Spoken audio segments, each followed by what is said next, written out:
제가 20살이 되던 해입니다. 그 해에는 참 많은 좋은 일들이 있었어요. 원하던 대학에 가게 되었고 성인이 되면 이것저것 새로운 것을 경험하며 사뭇 행동했던 일상들만 가득했었죠. 그리고 무엇보다 인생에서 처음 최초로 제가 남자친구가 생겼습니다. 대학교에서 만나게 된 친구인데 학기 초부터 적극적으로 대시하는 그에게 마음이 열려서 교제를 하게 되었죠. 그러다 보니 당연히 초등학교 때부터 친했던 절친을 남자친구에게 소개했고 우리는 언제나 셋이 뭉쳐다니며 신나게 놀았습니다. 절친에게도 남자를 몇 번 소개해 준 적은 있지만 유독 눈이 높았던 제 친구는 매번 잘 연결이 되지 않았기에 그냥 그렇게 늘 셋이서 놀게 되었던 거죠. 그렇게 1년이 지나고 남친은 군대를 가게 되었습니다. 입대할 때도 역시 우리 셋은 함께였고 군대 가서도 외박 면회 등등 모든 것을 친구와 함께 했습니다. 물론 둘만의 시간을 보내고 싶은 순간도 많았지만 의리를 강조하는 친구 때문에 그런 시간이 자주 만들어지지 않았습니다. 근데 딱히 상관은 없었어요. 우리는 셋이서 노는 것이 항상 즐거웠으니까. 매번 웃다 보면 시간 다 가고 헤어지는 게 일상이었으니까요. 남친이 군대 생활을 마치고 학교에 복학을 하고 나서부터는 더욱더 신나게 놀았습니다. 그리고 졸업까지 별다른 일 없이 우리는 여전히 최고의 친구, 최고의 연인으로 잘 지내왔습니다. 하지만 문제는 그 후에 일어나게 됩니다. 저와 제 절친은 군대 기간이 없었기 때문에 남친보다 2년 빠르게 학교를 졸업해서 취직을 하게 되었고 남친은 혼자 남아 학교를 지키게 되었죠. 그러다 보니 그때부터는 셋이 뭉치는 일이 쉽진 않았어요. 단짝이라도 초중고 대학까지 모든 학기 과정을 함께 했지만 취직만큼은 같은 곳으로 하지 못했기에 정말 오랜 시간 내 옆을 지켜온 친구와 떨어질 생각에 우리 둘은 부둥켜 안고 울었습니다. 사실 남친과 자주 못 보게 된다는 사실보다 어쩌면 늘 내 옆에서 함께 해오던 친구를 자주 못 볼 것 같다는 생각에 더 울었던 것 같네요. 하지만 몸이 멀어지니까 마음이 멀어지는 것일까요? 아니면 권태기가 오는 것일까요? 오히려 셋이 아닌 둘이서 함께할 시간이 많아진 지금 저와 남친은 관계를 가지는 횟수도 줄어들고 제 착각일 수도 있겠지만 뭔가 모를 권태기 느낌이 강하게 들고 있었습니다. 몸이 떨어져서인지 마음까지 멀어진 듯 느껴지고 늘 초조함이 들었고 그럴 때마다 남친에게 서운한 것을 얘기하다가 싸우는 게 한두 번이 아니었어요. 그래도 대학 시절 늘 의지해왔던 남친 얘기에 바람을 필 거라고 상상을 해본 적이 없었습니다. 그러던 찰나에 이상한 기류를 느낀 것은 데이트를 하던 어느 날이었어요. 저와 남친이 데이트를 하는데 남친이 제 단짝 친구와 오늘 볼까 하는 거예요.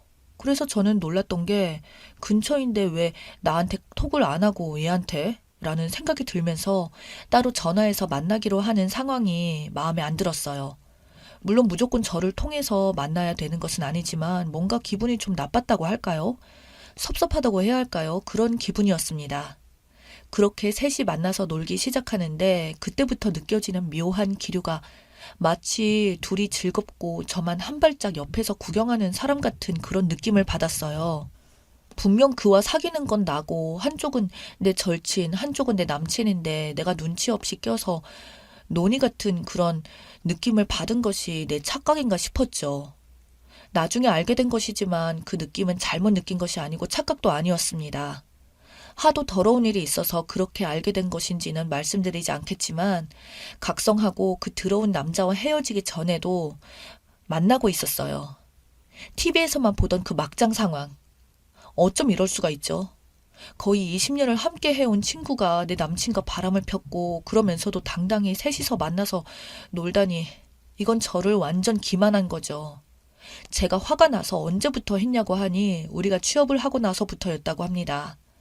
저와 남친은 매번 다투었고 그럴 때마다 내 절친이 내 남친과 전화를 자주 하면서 위로해주고 공감해주고 그러다가 그렇게 둘이 눈이 맞았다고 합니다. 결국 뒤에서 내 흉을 보다가 만난 사이라는 건데 기분이 너무도 나빴죠. 이별 통보라도 해주는 게 그게 사람 된 도리 아닌가요? 물론 저와 헤어지고 그 다음에 절친을 만났어도 기분은 안 좋았겠지만 근데 이건 뭔가요? 저는 완전 세상에서 제일 불쌍한 사람이 되었어요. 20년 지기 친구도 잃고 남자친구도 잃고 학창 시절에도 늘 셋이서 놀다 보니까 다른 친구도 별로 없다 보니 누구한테 속마음을 얘기할 사람이 없어서 혼자서 맥주 한잔하면서 육포나 뜯고 있네요. 정말 화딱지가 나서요. 그 둘은 그렇게 행복하게 희희낙낙하면서 웃고 지내면서 그래도 양심은 있는지 저에게 예전처럼 셋이서 잘 지내자고 합니다. 근데 그게 되나요? 여러분 같으면 그게 되겠어요? 저는 그냥 너희들 다 꼴보기 싫으니까 내 눈앞에 나타나지 말라고 절교 선언을 했습니다. 그런데 더 화가 나는 사실은 그렇게 얼마 안 가 둘이 결혼을 했다는 사실이에요. 저는 이 일이 있고 나서 친구라는 존재에 대해 뭔가 모를 벽이 생겼습니다. 너무도 내 편이라고 생각했던 친구의 배신 때문인지 쉽게 사람을 믿지 못하는 마음의 병이 생겼어요. 그러다 보니 사회생활에서도 저는 늘 친화력 없고 어울리지 않은 사람으로 변해가기 시작했고요. 그 트라우마는 아직도 남아서 제 인생 전체를 흔들고 있었습니다. 지금에서야 돌이켜보면 남친이 바람을 폈다는 사실보다 더욱 저에게 상처를 준 것은 그 상대가 20년 지기 친구였다는 거죠. 내 가진 걸 모두 달라고 해도 다 내어줄 만큼 정말 친하다고 생각했던 내 전부인 내 친구요. 그래서 더욱더 용서할 수 없었던 것 같습니다. 대수롭지 않게 생각하고 이왕 이렇게 된 거 그냥 친구를 축복해주고 같이 잘 지내봐라 하시는 분이 있을까봐 말씀을 드리지만 저는 절대로 그렇게는 못할 것 같습니다. 제가 그렇게 하고 싶어도 이미 마음에서 받은 상처 때문에 쉽게 그렇게 되지 않을 것 같아요. 어쨌든 그 둘은 그렇게 결혼을 하고 애도 낳고 잘 사는 것 같더군요.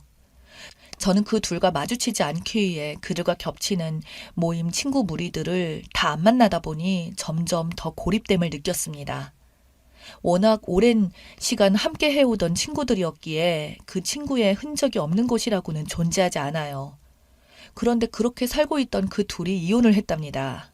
아이까지 낳고 잘 살고 있으려나 성격 차이로 이혼을 했답니다. 별거 아니지만 참 고소하다는 생각과 잘 됐다는 생각을 했어요. 니들끼리만 잘 사는 모습을 보고 있자니 뭘 먹어도 맛이 없고 아무리 잠을 자도 피곤하고 만성 스트레스에 시달리곤 했었는데 이제는 두 다리 쭉 펴고 잘 수 있을 것 같은 그런 마음에 행복했어요. 그래서 여기서 참 더럽고 어처구니 없는 행동들을 하기 시작합니다. 그 20년 지기 절친이 이제 와서 연락을 오더니 과거 일을 사과하고 꼭 한번 만나고 싶다고 하더라고요. 어이는 없었지만 그간의 정도 있고 얼굴 한번 보자는 생각에 그러자고 하고 만났습니다. 그런데 만나서 하는 첫마디가 자기 이혼했으니까 이제 우리 다시 사이좋게 지내자고 합니다. 그 남자 때문에 우리 사이가 멀어진 거였다면서 그 남자와의 그간 일들을 얘기하며 흉을 봅니다. 어이가 없었죠. 이제 와서 헤어졌으니 이 모든 것은 그 전남친의 소행이고 우리 둘이 멀어진 것은 그저 전 남자친구 때문이라면서요. 내 친구가 얼마나 속 좁고 나쁜 친구인지 이제서야 알았습니다. 20년 동안 우리는 서로 친했기에 서로의 장점만을 봐왔고 항상 부딪힐 일 없이 즐겁게 지내왔었기에 몰랐었네요. 이게 정상적인 말이라고 보시나요? 친구의 남친과 바람을 피고 그것도 모자라서 둘이 결혼을 했는데 이제 와서 이혼하고 나서 하는 말이 본인도 피해자라고, 설사 피해자라고 해도 저한테 이러면 안 되는 거 아닌가요? 저는 말도 안 되는 헛소리 집어치우라고 하고 더 말할 것도 없이 그냥 카페에 빠져나왔어요. 물 한 바가지 얼굴에 부어주고 싶을 정도로 흥분했지만 내 절친으로서의 마지막 예의라고 그냥 나왔어요. 근데 이건 또 무슨 소리인지. 전 남친한테 문자가 와서는 우리 이혼했다. 내가 양심도 없이 너를 다시 만날 순 없겠고 정말 나의 실수 때문에 상처를 많이 받았겠다. 그냥 사과하고 싶어서 문자했다면서 우리 다시 친구로 지낼 수 없냐고 하더군요. 참 끼리끼리 만난다고 이런 것들을 내 남친 절친이라고 수년간 지내왔던 사실이 창피해서 견딜 수가 없었습니다. 그냥 가볍게 안 돼. 단답형으로 대답해버리고 차단했어요. 그렇게 파란만장했던 저의 과거 이야기는 끝이 났습니다. 제 나이 20대 후반, 저는 지금 다른 남자를 만나고 있습니다. 오랜 공백 기간을 가지며 늘 인간관계에서 조심스러웠던 저에게 서두르지 않고 아무것도 묻지 않고 그냥 옆에서 묵묵히 지켜봐주던 그 사람. 이제는 그 사람과 제가 결혼을 생각하고 있습니다. 제 남친이었던 그와 제 절친이었던 그녀는 그 이후 제가 연락을 차단하자 같이 알고 지내던 친구에게 그렇게 저의 험담을 하고 다닌다고 합니다. 마치 본인들이 피해자인 것처럼 피해자 코스프레를 하면서 말한다고 하네요. 인생이 참 불쌍합니다. 이제는 제가 그들에게 복수할 시간만 남았네요. 지금 만나는 이 사람과 결혼을 생각하고 있지만 아직 확정된 것은 없습니다. 하지만 확실한 것은 단순한 마음의 이끌림이 아닌 온 마음을 다해서 사랑하는 남자가 생겼다는 사실입니다. 항상 차분하게 알아주지 않아도 나의 그늘이 되어주고 우산이 되어주며 내 옆을 지켜주던 그 사람. 그와 있으면 과거의 트라우마 때문에 이겨낼 수 없었던 손떨림도 거짓말같이 없어지며 마음이 편안해집니다. 여러분, 저 이제 행복해져도 되겠죠? 짧은 후기글 하나 남깁니다. 저는 만나는 남자와 결혼을 했어요. 시기가 좋지 않아서 성대한 결혼식은 하지 못했지만 제 아픔을 다 보듬어주고 사랑해준 그 남자와 함께 사는데 뭐가 필요하겠어요. 저는 그냥 마냥 행복하게 지냈습니다. 제 신랑은 앱을 만드는 일을 하는 사람인데 꼭 돈이 인생의 전부는 아니지만 어느 정도 성공을 해서 지금 현재까지도 꽤 큰 돈을 벌고 있는 그런 사람입니다. 그런데 제가 요즘 일부러 그보다 더 과장되게 표현을 하고 자랑을 하면서 친구들에게 제 남편의 이야기를 꺼내고는 합니다. 나를 배신하고 떠난 두 짐승들 귀에 들어가게끔요. 이게 제가 할 수 있는 소심하지만 가장 확실한 복수 같았거든요. 근데 그러다가 듣게 되었는데 진짜 어이가 없고 황당했던 일이 뭔지 아시나요? 진짜 웃겨서 말도 못했었는데 짐승은 짐승들끼리 잘 어울린다고 그 둘이 다시 합쳤다네요. 인간 세계에 나와 인간들을 만나려고 하다 보니까 짝이 없었겠죠. 그러니까 다시 짐승들끼리 뭉친 거라 예상합니다. 거기다가 창피한 것도 있고 하니 소리 소문 없이 합치고 이혼한 적 없었던 것처럼 그렇게 살아가고 있다는데 둘 다 변변치 않은 녀석들이라 친구들에게 돈 구걸해가며 부탁을 하고 다닌다고 합니다. 아마 생활 고충이 있나 봐요. 그래도 저한테 연락이 안 오는 것 보니까 마지막 자존심은 있는지.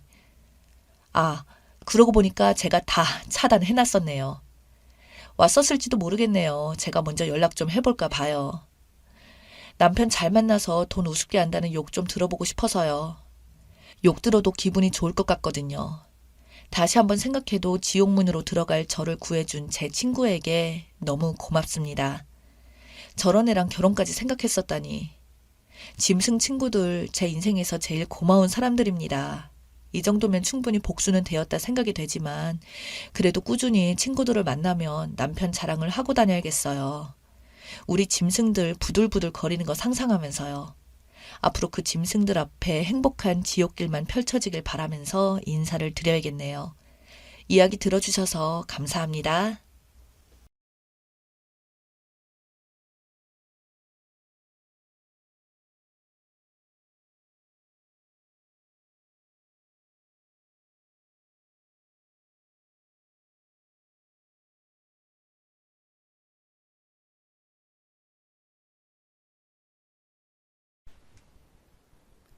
제 이야기는 결혼 직후부터 시작됩니다.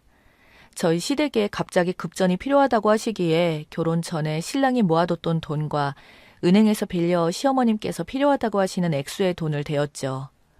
그 후 또 각종 시댁 살림살이들을 바꿔드리기 시작했어요. TV, 냉장고, 세탁기, 소파 등등, 심지어 커튼까지. 거의 신혼집처럼요. 저희 부부가 맞벌이라서 신용카드가 여러 장 있으니까 그 덕분에 그런 지속적인 지출들이 가능했었던 거죠. 솔직히 해드리기 싫을 때도 많았지만 그런 저를 움직이게 만들었던 건 바로 시어머니의 유난히 촌스럽고 불쌍해 보이는 외모였어요. 연세보다 10년 이상은 더 늙어 보이시고 하여튼 뭔가 도와드리고 싶은 마음을 아주 강하게 불러일으키는 겉모습을 하고 계세요. 게다가 시어머니의 동정심을 유발하는 화법도 한몫을 했고요. 평소에 나약해 보이는 말씀들을 자주 하시더라고요. 아이고, 내가 몸이 아파. 언제 갈지 모르겠네. 아유, 나도 다른 사람들처럼 여행 한번 해봤으면 소원이 없겠네. 내가 예전에 무슨 고생을 했고 뭐 어쩌고. 시어머니께서 그렇게 말씀하시는 걸 가만히 듣고 있으면 제 손이 저절로 지갑을 열게 돼요. 어떻게 보면 봉사정신을 불러일으키는 쪽으로는 아주 재능을 타고나신 분 같아요. 어떨 땐 존경심마저 들기도 했죠. 근데 서서히 반전이 일어나기 시작했어요. 시어머니께서 최신 유행하는 옷과 액세서리들을 사 모으기 시작했고 심지어는 가방은 누이비통 같은 걸 사셨어요. 또 연예인 수준의 눈 화장에다 볼터치에다가 시어머님께서 20대 시절엔 정말 예뻤다고 하시면서 마치 20대로 돌아가고 싶어 하시는 듯한 모습까지 보였어요. 사실 그런 노력들 덕분인지 적어도 뒷모습만큼은 30대 정도까지 근접하기는 했어요. 그렇게 촌티가 나던 시어머니 외모는 완전 변신을 했고 나약했었던 그분의 말투는 점점 터프하게 변하게 되었어요. 여러분들이 아시는 수많은 쌍시옷자 들어가는 말들에다가 심지어 영어로 된 욕도 쓰셨고 F가 들어간 그런 말들이요. 거기다가 더해 물건을 집어 던지기랑 소리 지르기 등등 아주 기본 중에 기본이었고 본인의 딸한테조차 망할년 어쩌고 등등 거친 말씀도 하시고 차마 여기에 쓰기도 부끄러울 정도의 욕을 매일같이 들어왔어요. 아주 엉망으로 변해갔죠. 시어머니는 평소에 약간의 감기 기운만 있어도 약을 아주 독하게 지어달라고 해서 선생님께 말을 해서 일부러 빈속에다가 독한 약을 드시고는 장에 탈이 나서 입원하고 병을 만들어서 그렇게 병원과 함께 세월을 보내고 게다가 병원에서는 무조건 컴퓨터만 찾았어요. 의학 상식은 거의 전문가 수준이고 TV에 방영된 병만 봐도 그거 검사해봐야 한다고 병원으로 직행을 했어요. 그래서 지방부터 서울까지 대학병원을 수도 없이 드나드셨고요. 하지만 그때마다 아무 이상이 없었고 오히려 연세에 비해 너무 건강하다는 말만 들었고 심지어 여러 의사 선생님께서는 연세보다 더 건강하세요라는 말까지 들으셨습니다. 작년 초에는 7월 달에 저희 가족이 휴가 중이었었는데 큰 병원을 가서 반드시 MRI를 찍어야 한다고 하기에 저희 식구가 휴가지에서 바로 시댁으로 복귀했던 적이 있었어요. 그런데 저희 시어머니가 그러신 것이 하루 이틀이 아니었어요. 어처구니가 없었죠. 그렇게 찍은 MRI는 당연히 아무 이상 없었어요. 너무 건강하시고 처방은 신경 안정약을 드셔야 한다고 의사 선생님이 말씀하시더군요. 진짜 팔에는 아무 문제 없던데 왜 그러는 건지 모르겠어요. 아마도 어쩌면 시어머님께서 저희 가족이 휴가를 보내는 게 짜증나서 어떻게든 방해할 핑계를 찾다 보니 그런 게 아닌가 하는 그런 생각까지 들더군요. 그런데 여기서 더욱 저를 짜증나게 했던 것은 이렇게 매번 당하면서도 항상 시어머니 하자는 대로 다 해야만 한다고 주장하는 우리 남편이에요. 시어머니는 아침에 기상 후에 본인의 신체를 쭉 살피는 시간을 가져요. 그런 후에 못 보던 작은 점이라도 발견되면 점을 빼러 가세요. 피부에 아주 작은 뽀드락지 하나 생기면 피부과로 직행해요. 병원에서 조치가 안 된다고 아무리 말려도 소용없어요. 사람이 큰일 나게 생겼는데 그냥 둘 거냐며 하도 소란을 떨어서 결국은 좁쌀만한 상처들 하나하나 다 소독하고 치료하고 약을 처방받으셨어요. 하여튼 약간만 이상해도 무조건 병원으로 직행하시는 거예요. 아무래도 큰 병이 된 것 같다고 하면서요. 진짜 병원비도 어마어마하게 들었죠. 최근에는 산부인과를 찾아가 각종 섬진까지 받으시고 왔어요. 아무 이상도 없는데 매번 그러는 시어머니 덕분에 1년 병원에만 쓴 비용이 거의 900만 원이 넘게 들어요. 게다가 틈틈이 입원해버려서 제가 또 병실로 찾아가 봐야 되기 때문에 시간도 돈도 많이 들어요. 그러기를 한 3년을 하다 보니 이제는 더 이상 갈 병원도 없어지고 진료하시는 의사 선생님 한 분은 차라리 심리치료를 해드리라고 권해주더군요. 그러나 저희 시어머니께서 정신병원은 또 절대로 안 간다고 아주 난리를 치셨어요. 그 이후부터는 좀 잠잠해졌어요. 그리고 시어머니 생신 때마다 한바탕 전쟁이 시작되는데 저희가 선물 뭐가 필요하냐고 직접 말씀을 드렸는데 아무것도 필요 없으니까 사오지 말라고 하셨다가 생일날 전부터는 딸을 동원해서 엄청 전달해요. 선물로 무엇을 해달라, 명품백을 사달라, 해외여행을 시켜달라 등등 실제로 시어머님께서 해외여행은 엄청 다니셨어요. 막상 생신날이 되면 집에 식재료가 있으니까 몸만 오라고 했다가 나중에 저희가 왜 아무것도 안 사려고 하냐고 하면 거친 말을 해버려요. 매번 그런 식이에요. 어쩌다가 가족 모임이 있으면 밥 숟가락을 여러 번 들었다 놨다가 하면서 또 젓가락으로 음식을 뒤적거리면서 오늘은 밥이 잘 안 먹히네. 내가 요즘 몸이 안 좋아진 것 같아. 라고 하시며 식구들의 관심을 엄청 끌다가 저랑 둘만이 있을 때는 밥 통째로 엄청난 양으로 한 그릇 뚝딱 하시고 그럴 때는 5살 아기 같기도 했어요. 그런 시어머니에게 환갑이 다가왔어요. 워낙에 생일에 예민하신 분이라서 환갑이 대단했죠. 연초에 저희가 두 가지 제안을 드렸어요. 첫 번째는 유럽 여행, 두 번째는 지인들과 파티. 그랬더니 하시는 말씀이 요즘 환갑이라고 파티 같은 거 하는 사람이 어딨냐고 당연히 해외여행을 다녀오겠다고 하셨어요. 생일날 당일은 아무래도 바쁠 테니 미리 다녀온다고 하시면서 엄청 비싼 패키지 여행 상품으로 직접 예약까지 하고 다녀오셨어요.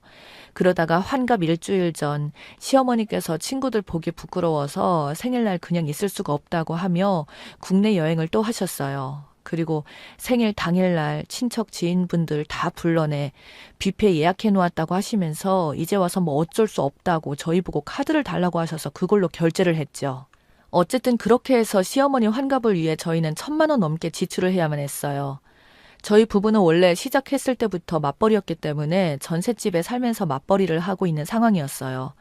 저희 사정을 알면서도 1,000만 원이 넘는 액수의 돈을 아무 생각 없이 쓴다는 게 도저히 이해할 수 없었어요.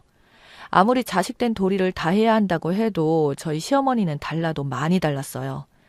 아들 가진 대한민국의 시어머님들이 다 그런 식으로 사는 게 아니잖아요. 유독 저희 시어머니가 심하신 것 같아요. 어쩌다 저희가 급한 볼일이 있어서 시어머님께 아이들을 맡기면 흔쾌히 봐준다고 하시고선 나중에 가서는 너무 힘들다고 온갖 시댁 식구들한테 다 연락을 해서 아주 힘들어서 못 살겠다고 하셨어요. 힘든 자기 좀 보러 오라고 난리를 쳤죠. 나중에 저희 아이들 찾으러 가보면 아주 그냥 가관도 아니었어요. 물론 시댁 식구들을 한자리에 모여놓고 저희 부부에게 쏟아지는 눈총이 아주 장난이 아니에요. 정말 괴로워 죽을 것 같았어요. 한편 오늘은 저희 남편이 참 불쌍하다고 생각했어요. 저렇게 부담스러운 엄마 밑에서 자라면서 얼마나 힘들었을까 하고 생각을 해요. 근데 정신 차리고 보면 남편이 자기 엄마가 이상하다는 생각을 거의 못하는 것 같더라고요. 신랑 어릴 때 얘기를 들어보면 시어머니는 툭 하면 아프다고 자리에 드러눕고 하늘나라 가버린다고 악에 받쳐서 소리치면서 정작 별로 해롭지도 않은 약을 억지로 잔뜩 마시고 병원에 실려가서 위세척을 했대요.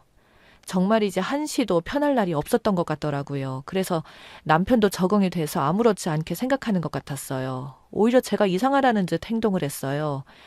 자식들 살림살이 어떻게 되든 말든 병원비에다가 여행에다가 생신에다가 덕분에 결혼 몇 년간 저희 살림은 늘어날 가망이 전혀 없었어요. 오히려 빚이 많이 늘지 않는 걸로 감사해야 할 지경이더군요. 더군다나 시어머니께서 집안일에는 일절 손도 안 대시는 스타일이에요. 며느리 시집살이 시킬 수 없다면서 우리 집 부엌은 근처에도 안 가셨는데 남편이 없어지면 냉장고를 열어서 정리가 이게 뭐냐면서 물건 내던지고 저를 심하게 야단치셨어요. 제가 참 돌아버릴 것 같았습니다. 부모님이 살아계신 것만으로도 다행이니 감사하게 생각하고 효도하면서 살아가자. 부모님이 은혜로운 부분만을 생각하며 잘해드리자. 그런 식으로 생각을 바꾸어 보려고 노력을 많이 했었지만 정말 사소한 불만이 있어도 제 눈을 보면서 거친 말을 쏟아내는 시어머니를 보고 있으면 그 미움의 감정을 말로 다 표현할 수가 없네요.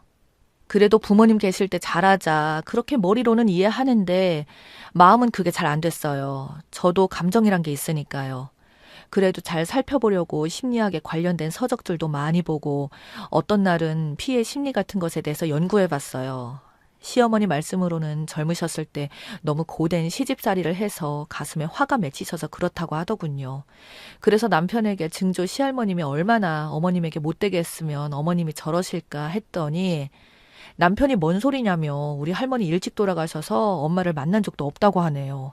그때부터 참아왔던 분노가 터지기 시작했어요. 끊임없는 시어머니에 대한 지지와 과장된 거짓으로 남편과 전 하루가 멀다고 싸웠어요. 결국 돈 앞에서는 장사 없다는 말처럼 시어머니에게 쓴 돈 때문에 마이너스가 되었는데 남편은 우리가 좀 더 벌어서 갚으면 된다고 아무렇지 않게 말하더라고요. 제가 참다 남편이란 사람이 조금이라도 우리 가족을 생각한다면 그게 할 소리야라고 소리를 질렀어요. 시어머니의 행동은 정상이 아니라 우리 모두를 파괴하고 있다고요. 하지만 남편은 단호했어요. 우리 엄마를 이상한 사람으로 생각하는 네가 더 이상한 건 아니냐며. 그깟 돈 얼마나 한다고 사람이 이렇게 하냐고 하더군요. 그깟 돈? 지금까지 시어머니께 쓴 돈만 얼마인 줄 알아? 8천이야, 8천. 우리 지금은 반전세 전세도 못 갔어. 벌어서 돈을 모으기는커녕 마이너스 통장에 시어머니 때문에 빚만 늘었다고. 너 뚫린 입이라고 함부로 나불대지 마. 그럴 거면 결혼 왜 했는데. 남편에게 한 번도 말하지 않았던 진심을 퍼부었어요. 그 다음 남편의 반응은 장난 아니었어요. 제가 이런 상태인데도 남편은 끝까지 시어머니 편만 들더군요. 우리 엄마가 뭘 그렇게 잘못했냐? 부모인데 뭐가 그리 못마땅한 거야?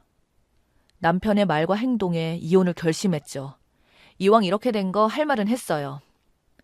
야, 그럼 네 엄마가 비정상이지 정상이냐? 그건 정신병이야.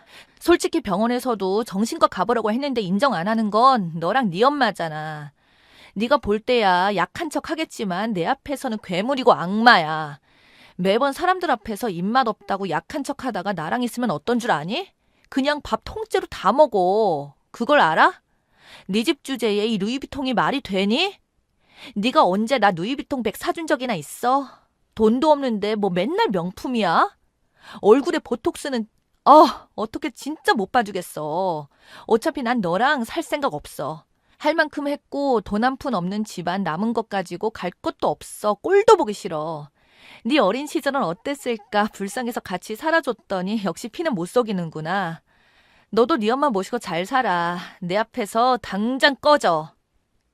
남편은 당당히 엄마 편을 들었고 안 그러던 제가 그런 게 이상했는지 자기도 평소에 안 하던 눈웃음을 치면서 왜 그래? 엄마가 그런 거 한두 번도 아니고. 자기가 이해해. 내가 잘할게. 이러는데 역겹더라고요. 헤어지자고 그랬어요. 어떻게든 살아보려고 나름대로 남편에게 정도 있고 최선을 다해서 살아보려고 했지만 이런 식구 저를 아무 희망도 없다는 걸 깨달았어요. 효자 남편과 못 산다는 말 맞는 말이더라고요. 긴 글 끝까지 읽어주셔서 감사합니다.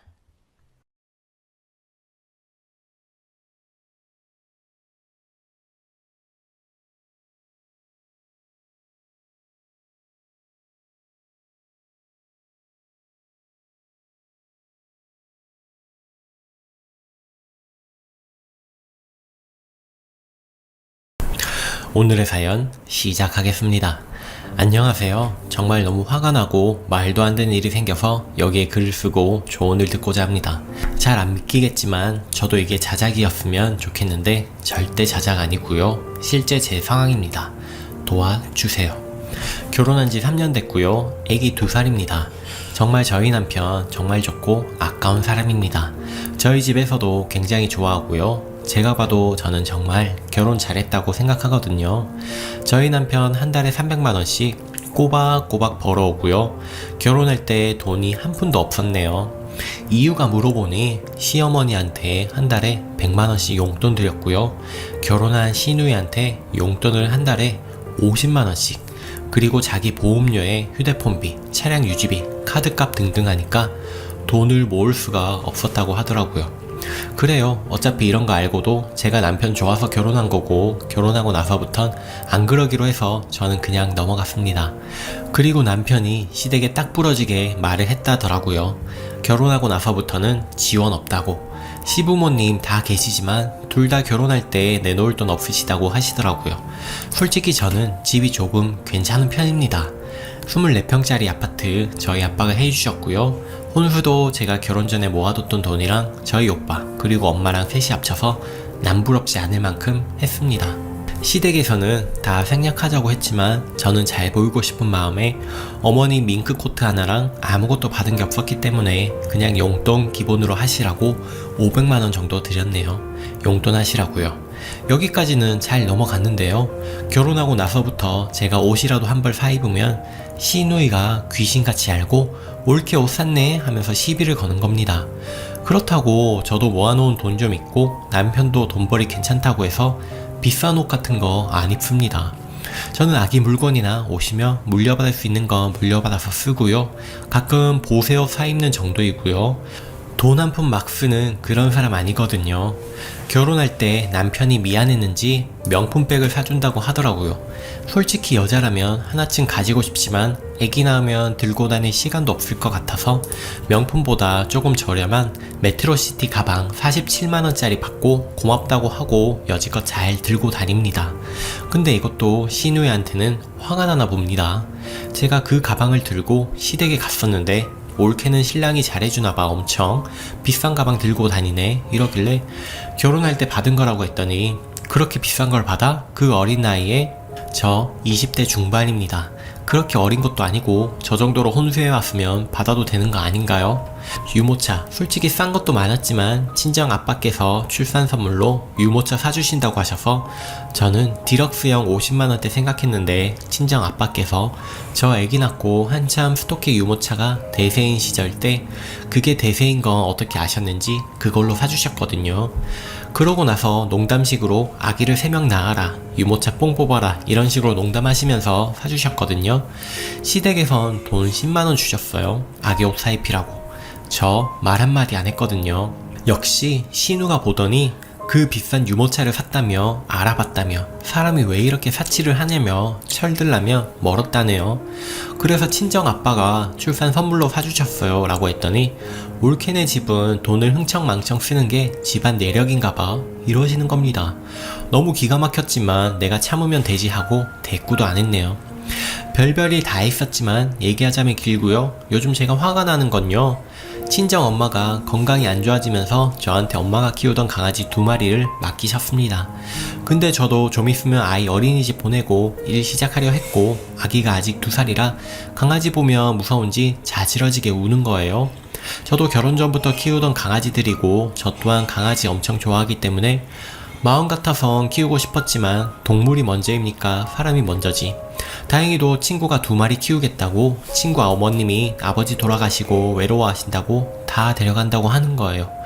솔직히 아예 모르는 남보단 친구네 집이 좋겠다 싶었고 저희 부모님도 아쉽지만 그렇게 하는 게 좋겠다 하셨고 친구와 친구 어머님께서 보고 싶으면 언제든지 보러 오라고, 그리고 가끔 데리고 가서 데리고 놀다 오기도 하고 서로 좋게 좋게 그렇게 하기로 했습니다.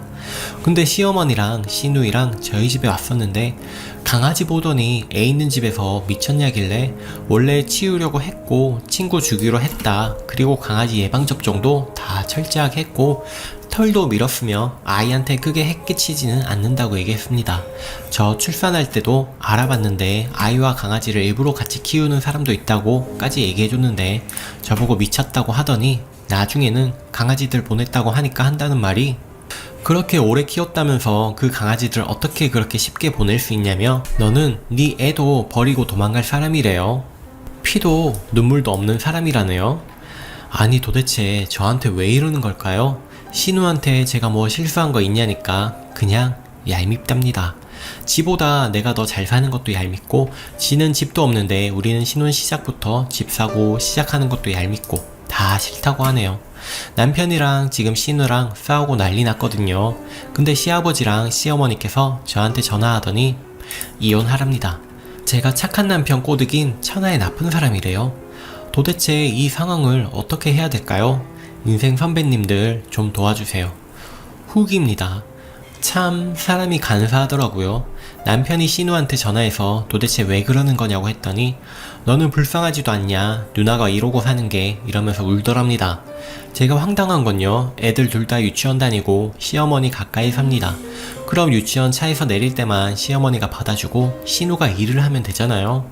그렇게 돈 쓰고 싶고 이것저것 하고 싶고 남편 월급 모자라면 돈을 버는 게 정상 아닌가요? 한다는 말이 자기 성격은 남 밑에서 일하는 성격이 못되고 돈 없어서 가게를 차린다거나 그렇게 못한다네요. 서로 돕고 사는 게 잘못됐냐고 하길래 그거는 결혼 전 얘기지, 지금 저도 일 안 하고 아기까지 있는데 어떻게 그러냐고 했더니 너는 너밖에 모르는 이기적인 년이라면서 니네 집 집구석에서 그렇게 가르쳤냐고 하더라고요.